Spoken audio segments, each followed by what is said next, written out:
الحمد لله. الحمد لله الذي شرفنا بأكرم رسله وخصنا بأعظم كتبه وفضلنا بالخير شرائعه ودينه وجعلنا بمنه وفضله خير أمة أخرجت للناس. أحمده سبحانه وأشكره وأشهد أن لا إله إلا هو وحده لا شريك له، وأشهد أن سيدنا ونبينا ومولانا محمدا عبده ورسوله جاءنا بالهدى ودين الحق ليظهره على الدين كله ولو كره المشركون. صلى الله عليه وعلى آله وأصحابه الغر الميامين وكل من اقتفى أثره واهتدى بهديه. Amma ba'd, chers frères, chers sœurs, Allah subhanahu wa ta'ala nous interpelle dans le texte du Coran al-Karim à ces termes: Inna Allah ya'muru bil 'adli wal ihsan wa ita'i dhil qurba wa yanha 'anil fahsha'i wal munkari wal baghi ya'idhukum la'allakum tadhakkarun. Chers frères, chers sœurs, en ces paroles, Allah subhanahu wa ta'ala nous rappelle, nous l'humanité, nous les êtres humains sur cette terre, nous qui sommes ses représentants, qui agissons pour lui dans toutes les mutations sociologiques. Allah dit que lui, Allah, nous ordonne dans nos agissements le convenable. Chers frères, chères sœurs, toute personne qui devra agir dans un sens ou comme dans un autre, quand je dis un sens ou comme dans un autre, je parle bien du sens vertical et du sens horizontal de notre vie. Toute personne qui devra agir dans le sens du convenable. Parce qu'Allah subhanahu wa ta'ala ne nous ordonne que le convenable. وَيَنْهَى عَنِ الْفَحْشَاءِ وَالْمُنْكَرِ. Allah subhanahu wa ta'ala nous dissuade, nous interdit les turpitudes, les débauches et l'inconvenable. Al-munkar huna, c'est l'inconvenable, c'est-à-dire la chose anormale, la chose déplaisante, la chose qui ne peut pas et qui ne doit pas être acceptée. Dans nos agissements, dans le sens horizontal de nos comportements, de nos agissements, et tout comme dans le sens vertical, nous devons nous abstenir et nous interdire l'inconvenable, la turpitude et la débauche, chers frères, chers sœurs. Wal-baghi. En dernier ressort, Allah subhanahu wa ta'ala nous interdit d'agir injustement envers nos semblables. Peut-être en les jugeant, ou peut-être en les condamnant sur la base d'une simple spéculation ou sur la base d'un préjugé ou sur la base d'un soupçon qu'on accuse ou qu'on condamne. Allah subhanahu wa ta'ala nous interdit cela. Agir contre quelqu'un ou une personne innocente. En réalité, tu l'accuses de ce dont il n'est pas coupable. Ou bien tu le condamnes pour ce dont il n'est pas coupable. Allah subhanahu wa ta'ala nous interdit cela, tout comme d'être suspicieux ou de préjugés. C'est tout cela à la base. Chers frères, chères sœurs, si nous arrivons chacun et chacune à observer ces recommandations d'Allah subhanahu wa ta'ala, vous verrez que chacun de nous vivra heureux et épanoui.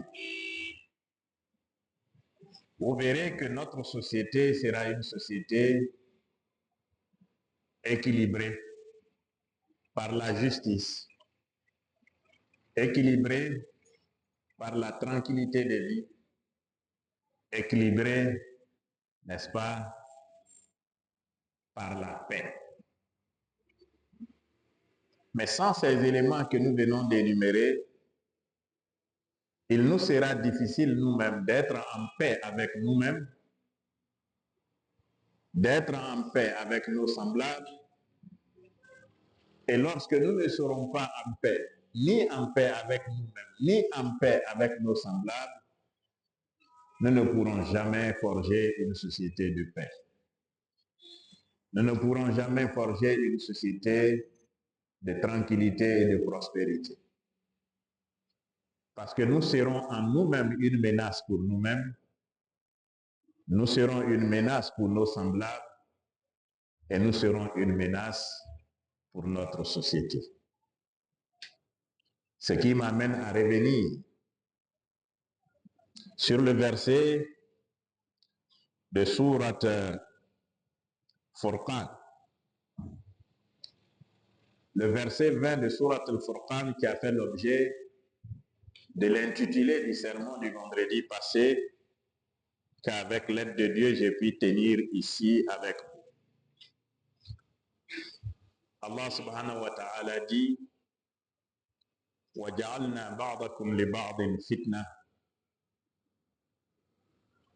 Lui, Allah a fait de chacun de nous, pour son semblable, un élément d'épreuve, un élément de test.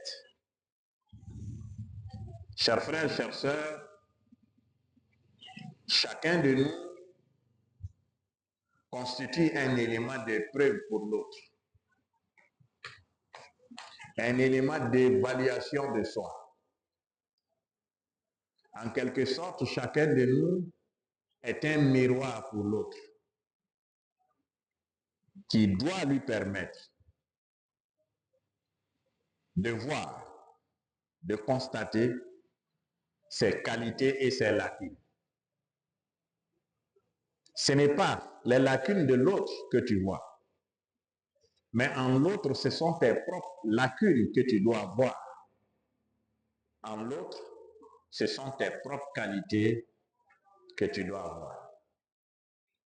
Parce qu'en se mirant devant un miroir, ce n'est pas ce qui est dans le miroir que nous recherchons à voir, mais c'est plutôt ce qui est en nous que nous recherchons à voir. Lorsque ce sont des lacunes, alors nous cherchons, n'est-ce pas, à les corriger. Lorsque c'est des acquis, nous cherchons donc à les consolider. Donc, chers frères, chères sœurs, chacun et chacune d'entre nous, vis-à-vis de son semblable, est en face d'un miroir qui lui permet de savoir en lui-même qui il est, qu'est-ce qu'il a en lui de positif et qu'est-ce qu'il a en lui de négatif. Et Allah subhanahu wa ta'ala dit, Atasbiru, est-ce que pour cela, vous serez endurant? Cela veut dire que ce n'est pas toujours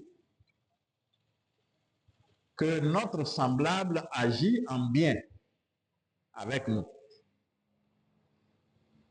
Ce n'est pas toujours que notre semblable est bon avec nous. Mais lorsque l'un de nos semblables agit mal vis-à-vis de nous, cela doit nous interpeller sur nous-mêmes. Et la première question qu'un homme de foi se pose face à une telle situation, c'est de se dire au fond de lui, qu'ai-je fait pour que Dieu me sanctionne à travers celui-là? Tu vois que si tu penses comme ça, tu n'auras pas le temps de donner la réplique. Parce que tu comprendras que ce que tu viens de subir est peut-être la conséquence, sinon même, en vérité, est la conséquence d'un fait. En vérité, est la conséquence de quelque chose que tu as eu à faire. Et qu'en réalité, ce mal que l'autre t'a fait n'est qu'une réponse à cela, n'est qu'une interpellation de la part de Dieu en cela.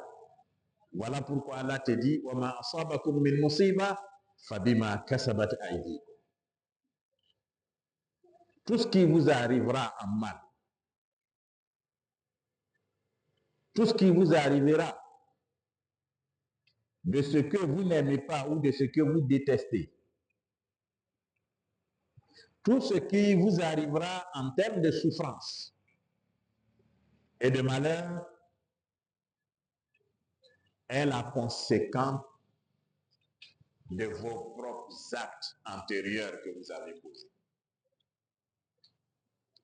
Donc, chers frères, chères sœurs, quand quelqu'un te gifle, pose-toi la question de savoir qui ai-je giflé pour qu'en retour, Dieu me fasse gifler par celui-là. Lorsque quelqu'un vous insulte, posez-vous la question de savoir qui ai-je insulté pour que Dieu fasse que celui-là vienne m'insulter. Quand quelqu'un vous frappe, posez-vous la question de savoir qui ai-je frappé pour que Dieu fasse que je sois frappé aujourd'hui. Vous voyez que si vous réfléchissez comme ça, jamais la réplique ne viendra de vous. Vous ne giflerez jamais parce qu'on vous a giflé. Vous n'insulterez jamais parce qu'on vous a insulté. Vous n'offenserez jamais parce qu'on vous a offensé. Mais vous allez chercher les causes profondes en vous-même. Parce que vous allez comprendre que c'est une sanction. Et c'est pour cela, Allah te dit, en termes d'interrogation, il te dit, Atasbiru, est-ce que serez-vous endurant? As-sabr ba'da al-bala. As-sabr ba'da al-fitna. As-sabr ba'da al-musiba. والصبر كما يقوله صلى الله عليه وسلم الصبر عند الصدمة الأولى Le messager dit, sallallahu alayhi wa sallam, quand on dit qu'on est endurant, on a accepté l'épreuve, ça sous-entend que c'est au premier moment que nous avons subi l'épreuve que nous nous en remettons à Allah subhanahu wa ta'ala. Dès qu'on a mis sur toi, tu ne répliques pas. Tu dis, ah, si Dieu a permis ça là, c'est que je suis coupable de quelque chose. Alors Seigneur, je m'en remets à toi. Vous verrez que nous allons forger en nous comportant ainsi une société d'endurance, une société de non-violence. Mais c'est seulement lorsqu'on pense que nous sommes la victime. Mais la victime de qui en réalité? Par ignorance, quand on s'est dit qu'on est la victime de celui qui nous a fait subir l'acte ou la forfaiture, tout de suite, on est tenté de faire quoi? De se rendre soi-même justice. Et donc nous sommes sur le point, ou bien même carrément, nous répliquons. Quand on est comme ça, c'est comme si on répondait de la violence par la violence. Et lorsque nous devons répondre de la violence par la violence, ça sous-entend que notre société ne sera jamais une société de paix, ne sera jamais une société où il fera bon. Chers frères, chères sœurs, et cela démarre dans nos propres foyers. Toute société est à l'image, n'est-ce pas, des personnes qui composent cette société. Et la base, c'est dans nos foyers. Qui qu'on est, on est l'enfant de quelqu'un. On a un papa forcément, on a une maman forcément. Et le lien entre papa et maman a un impact direct sur l'enfant.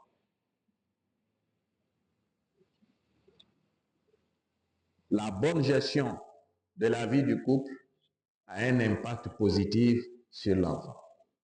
La mauvaise gestion de la vie du couple a un impact négatif sur l'enfant. C'est pour cela que, chers frères, chères sœurs, le messager Mohammed sallallahu alayhi wa sallam nous a conseillé la femme musulmane.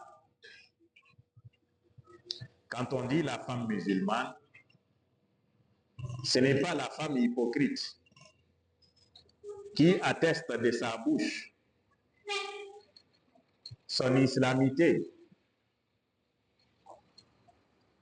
mais qui, dans sa moralité, l'islam n'existe pas.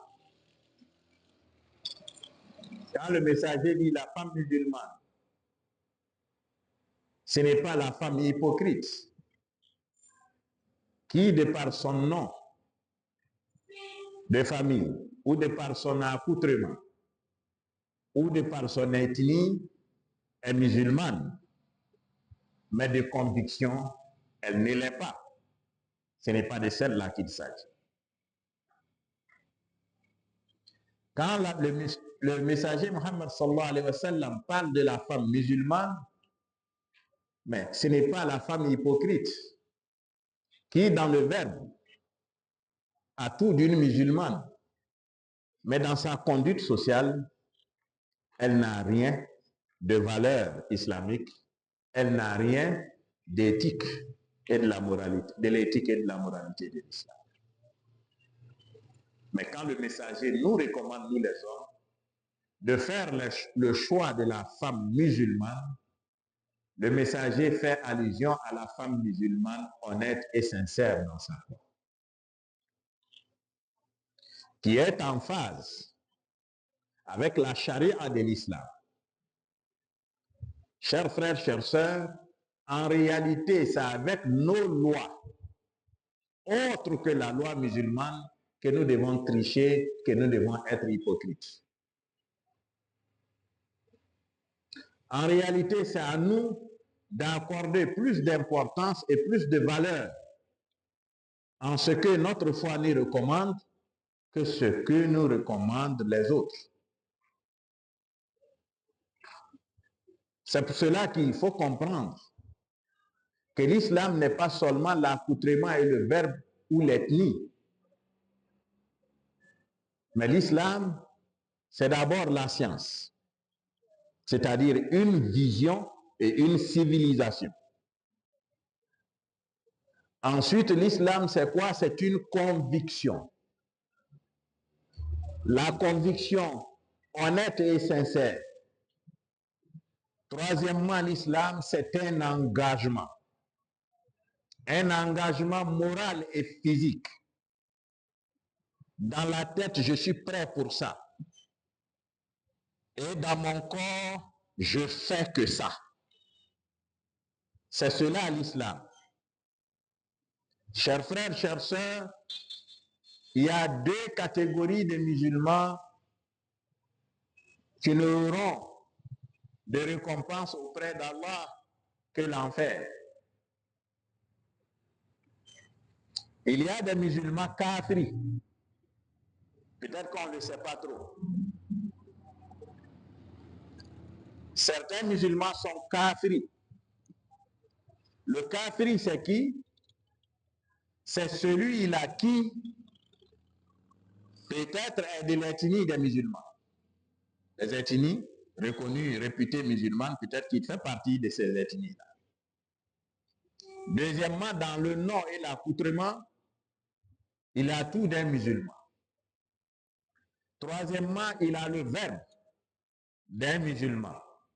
Mais wallahi, il ne croit pas en Allah.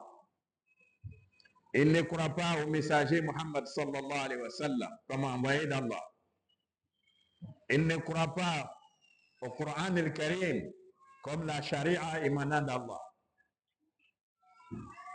Mais il est avec nous. Il est parmi nous. Tantôt il fait avec nous. Mais wallahi, ce qu'on appelle al-Iman, ça n'existe pas en lui. Il n'est pas musulman du tout, du tout, du tout, du tout. Cette vision, il l'a pas. Cette croyance, il l'a pas. Cet engagement, il l'a pas. Ça, c'est un kafir. Lui, en général, il prend toujours à contre-pied, n'est-ce pas, les Écritures saintes. Et à chaque fois, lui, il trouve que les enseignants de ces livres saints, les héritiers du messager Muhammad sallallahu alayhi wa sallam, qui sont aujourd'hui les imams et les prédicateurs, ceux-là exagèrent. Le plus souvent, c'est ceux-là tu entends, ah, les imams là aussi exagèrent trop. Ou Dieu a dit ça. Ah, les imams là, ils exagèrent trop. Surtout, vous avez vu pendant ces fêtes chrétiennes là, vous avez entendu beaucoup, vous avez vu beaucoup. Ce qu'on dit de ne pas faire, parce qu'un musulman ne doit pas faire, c'est ce que lui il fait. Et il dit, le Dieu là, il n'est pas le Dieu des musulmans et seul. C'est un Dieu pour tout le monde. Bon. Et ils ont leur livre à eux, qu'ils enseignent, qui n'a rien à voir avec le Coran et le Karim. Ceux-là sont des kafirs, mais ils sont parmi nous. La deuxième catégorie de personnes aussi qui sont parmi nous, chers frères, chères sœurs, ceux-là, c'est les munafiqoun. Les munafiqoun, c'est ceux-là qui sont très, ils se veulent très modérés. Ils se veulent très tolérants.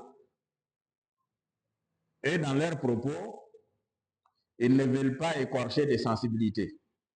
Lui, il doit parler dans ses propos, tout le monde doit se sentir à l'aise. Ça fait un. Et de deux, et ils tolèrent tellement les choses qu'ils finissent même par compromettre l'islam. dans leur tolérance.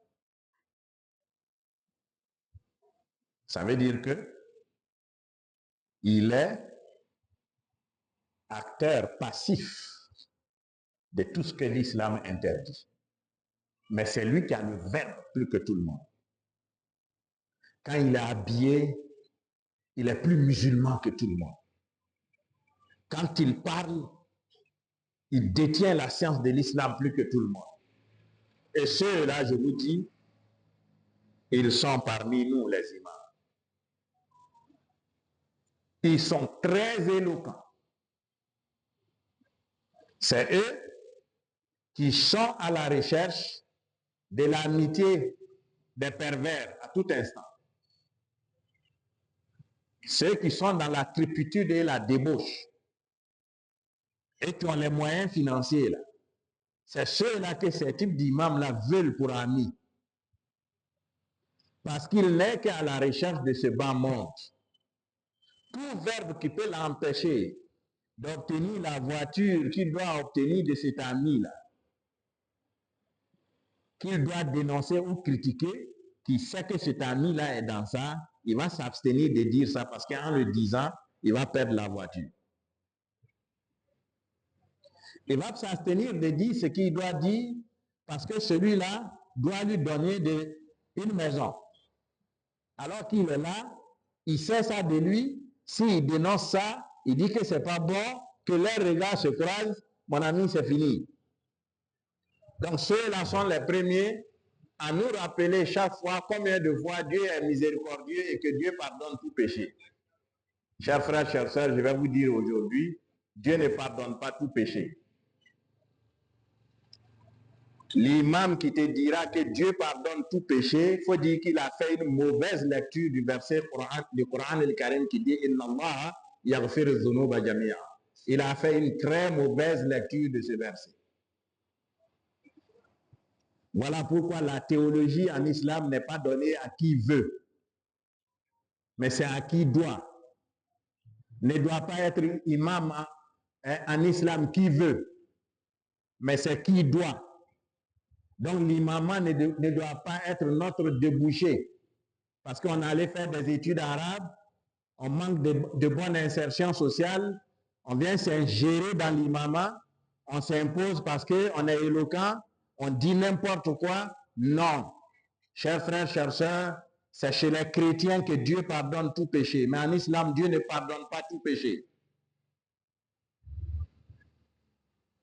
C'est chez les chrétiens qu'il y a une seule dimension du péché. Mais en islam, le péché a deux dimensions. La seule dimension à laquelle Dieu fait allusion, qu'il pardonne tout, mon frère, c'est une dimension dépouillée de tout shirk. Parce que Allah est formel. Inna Allah la yaghfiru an yushraka bihi. L'association à Allah subhanahu wa ta'ala, Allah dit qu'il ne pardonnera jamais cela à quelqu'un. Jamais. Tant que tu demeures sur le shirk, tant que tu es mort sur le shirk, ce pardon de Allah ne viendra jamais. Il te faut te repentir. Et aujourd'hui, les formes d'association à Allah sont nombreuses. Même craindre le visage de quelqu'un, ne pas lui dire la vérité de Dieu parce que tu espères obtenir quelque chose de lui, c'est du shirk.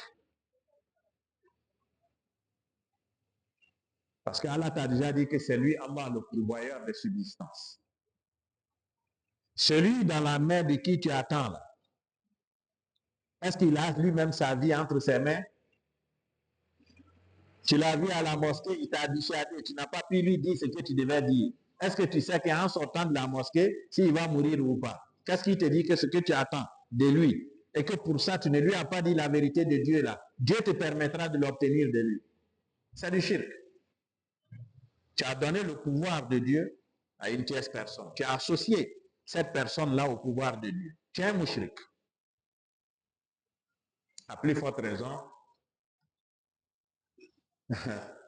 Ceux même qu'on a vu pendant ces fêtes chrétiennes-là, ça a donné à ce à quoi ils se sont adonnés.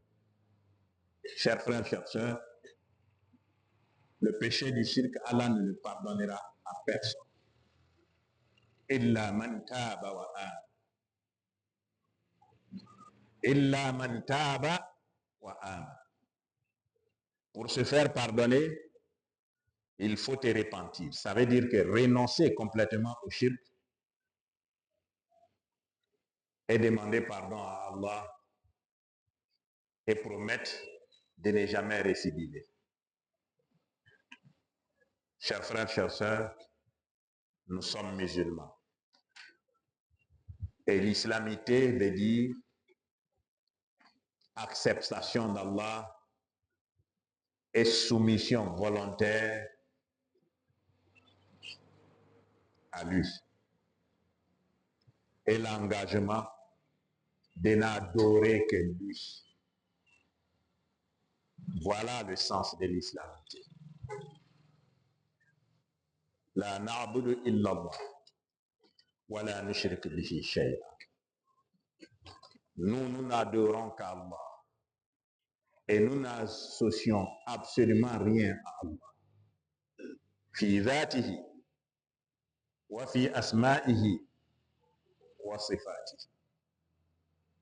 Nous n'associons rien à Allah subhanahu wa ta'ala dans sa divinité, dans ses attributs et dans son pouvoir. Pour nous, la hawla wa la quwwata illa billah. Pour nous musulmans, nul n'a de force, nul n'a de pouvoir si ce n'est par Allah. أقول قولي هذا وأستغفر الله العظيم لي ولكم ولمن آمن وأسلم فاستغفروا الله إن الله غفور رحيم.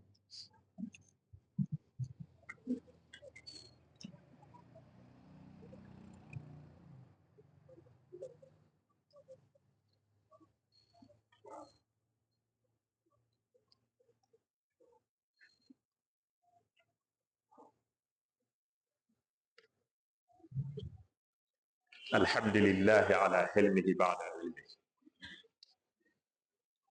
وعلى عفوه بعد قدرته وأشهد أن لا إله إلا الله وحده لا شريك له وأشهد أن سيدنا ونبينا ومولانا محمدا عبده ورسوله صلى الله ربنا على هذا النبي الكريم والرسول الأمين وعلى آله وأصحابه وبارك وسلم عليه وجازاه عنا خير ما جازى نبيا ورسولا عن أمته أما بعد.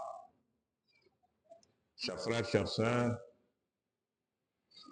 notre engagement vis-à-vis de ce Allah, la seule divinité et le seul détenteur de tout pouvoir, doit être une réalité dans nos consciences. Cela doit être une réalité dans nos compréhensions des choses, dans notre compréhension des choses. Cela doit être une réalité dans nos cœurs. Cela doit être une réalité dans nos agissements. Sans quoi nous serons que des munafiq. Sans quoi nous ne serons que des hypocrites.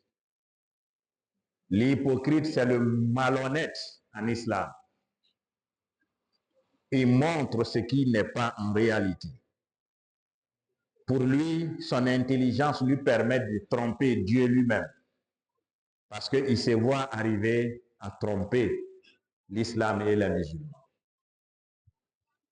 Et Allah subhanahu wa ta'ala nous dit Inna Allah jami'ul munafiqina wal kafirina fi jahannama jami'a. Il n'y a pas d'échappatoire pour le munafiq, l'hypocrite en islam. Allah subhanahu wa ta'ala dit, lui Allah, il mettra le kafir, ça veut dire que celui même qui n'a jamais cru en Allah, à plus forte raison, pratiquer l'islam.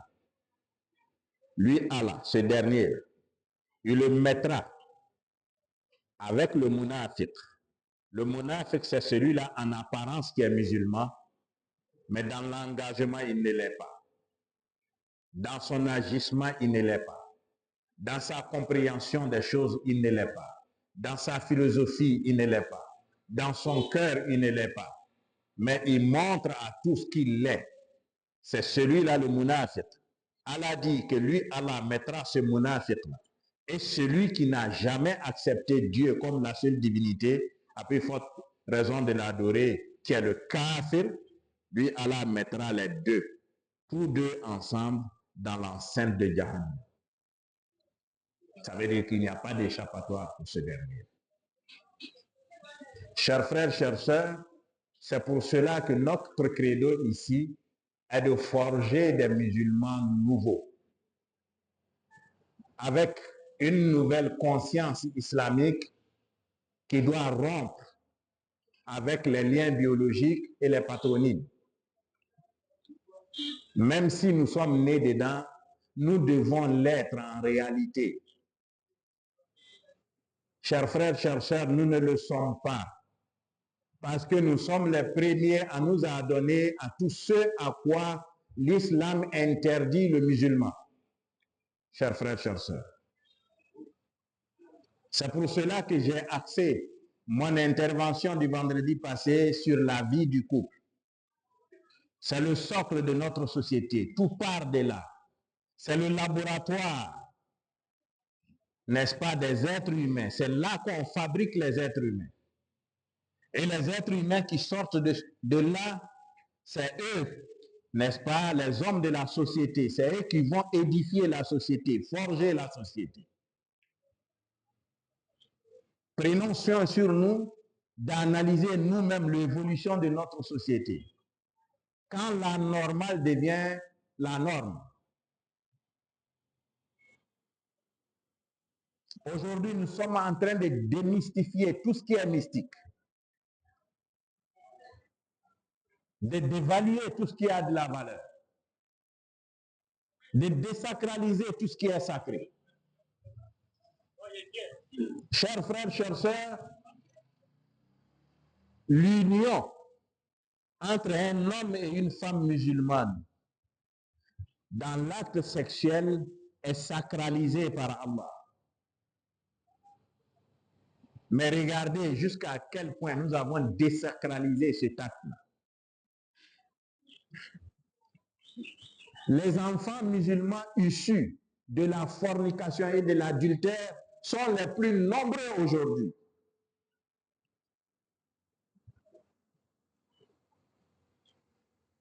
J'ai tenu une conférence quelque part, un jour, où j'ai parlé de l'enfant conçu dans l'adultère ou dans la fornication, les séquelles sur le plan de l'éthique et de la morale que cet enfant sort avec. Dans ma démonstration ce jour-là, j'ai constaté que dans l'assemblée, il y avait une jeune fille qui m'avait fixé du regard. Au bout d'un temps, elle a fondu en larmes. Elle a tellement pleuré qu'après, elle s'est levée. Elle est revenue par la suite au moment des questions et des réponses. Elle me pose la question suivante. Imam, au vu de tout ce que vous venez de dire, est-ce que selon vous, un enfant conçu dans l'adultère pourra être un bon ou une bonne musulmane et accéder au paradis?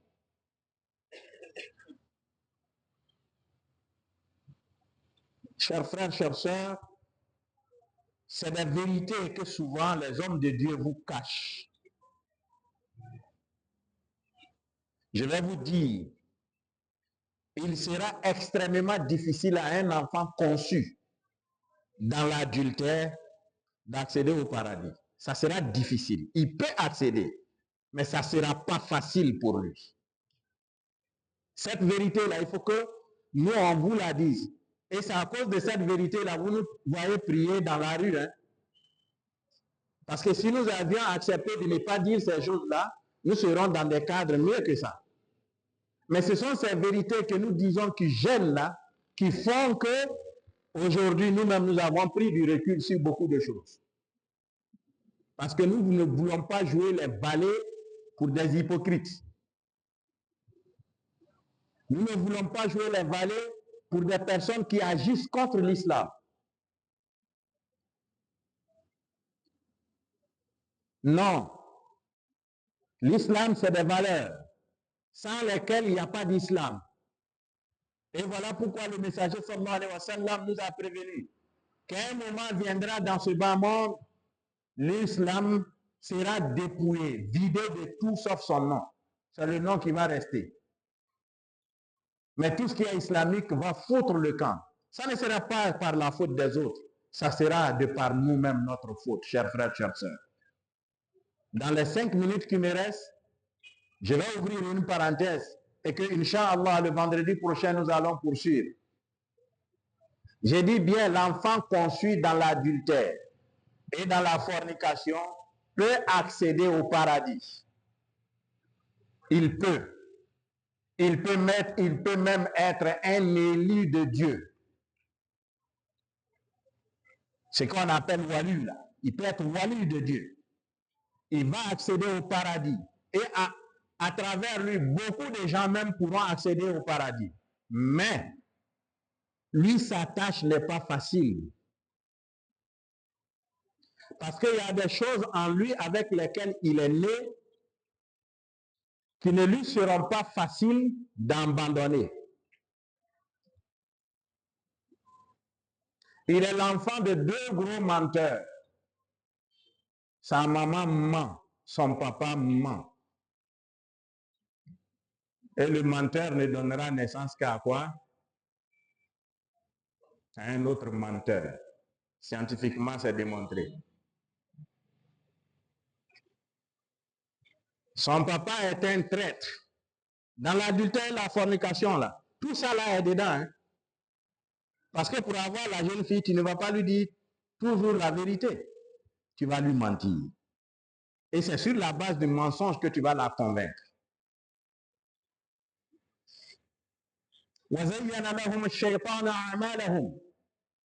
Allah nous dit que Shaitan, Lucifer, a embelli leurs mauvaises actions à leurs yeux.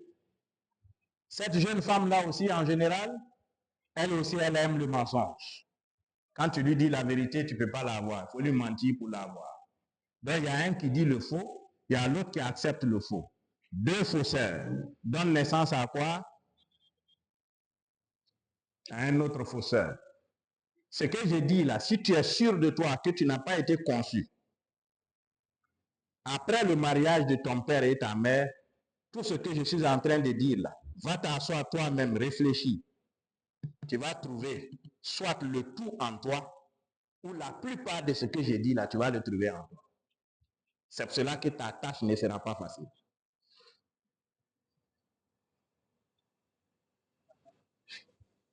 Tu es voleur. Parce que ton papa est un voleur, ta maman est une voleuse.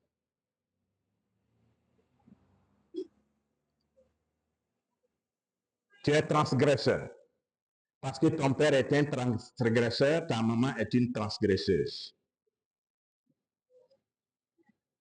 Tu n'as pas peur. Tu es tellement courageux que tu affrontes Dieu et puis ça ne te dit rien.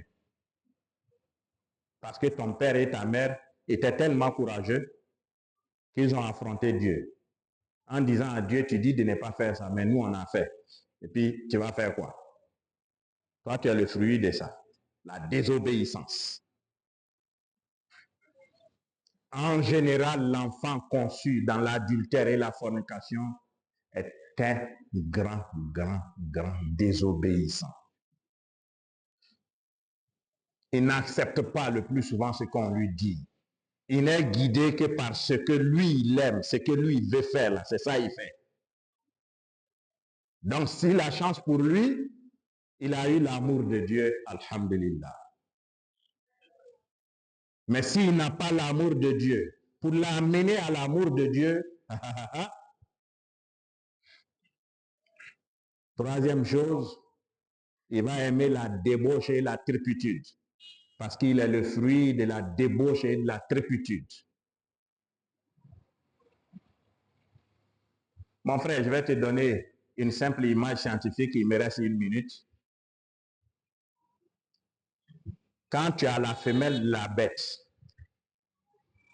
et que tu constates que les mâles des bêtes qui montaient sur ta femelle, quand ta femelle la tombe enceinte et qu'elle met bas, il faut remarquer les différents mâles qui sont montés sur elle. Les bêtes qu'elle va mettre bas là, tu vas voir que leur couleur là revient sur les enfants là.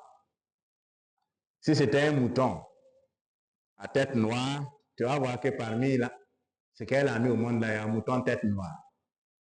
Si c'était un mouton tête rouge, c'est ça. Vos enfants sortent non seulement avec votre physique, mais aussi avec votre moralité. Ce que tu es, c'est ce que tu mets au monde. Tu n'as pas vu le garçon, il est content. Quand on dit, ah, toi tu ressembles à ton papa, hein? Il rit. La femme même rit, elle est contente. De la même manière, physiquement, tu lui ressembles. C'est de cette même manière-là aussi, ce qui n'est pas bon en lui là est en toi. ربنا تقبل منا إنك أنت السميع العليم. ربنا تب علينا إنك أنت التواب الرحيم. ربنا اغفر لنا وارحمنا إنك أنت الغفور الرحيم. إلهنا وربنا ظلمنا أنفسنا وإن لم تغفر لنا وترحمنا لنكونن من الخاسرين. ربنا فاغفر لنا ذنوبنا وإسرافنا في أمرنا وثبت أقدامنا وانصرنا على القوم الكافرين. اللهم لا مانع لما أعطيت ولا معطي لما منعت ولا ينفع ذا الجد منك الجد تباركت وتعاليت يا ذا الجلال والإكرام. ربنا آتنا من لدنك رحمة وهيئ لنا من أمرنا رشدا. ربنا آتنا في الدنيا حسنة وفي الآخرة حسنة وقنا عذاب النار. ربنا لا تزغ قلوبنا بعد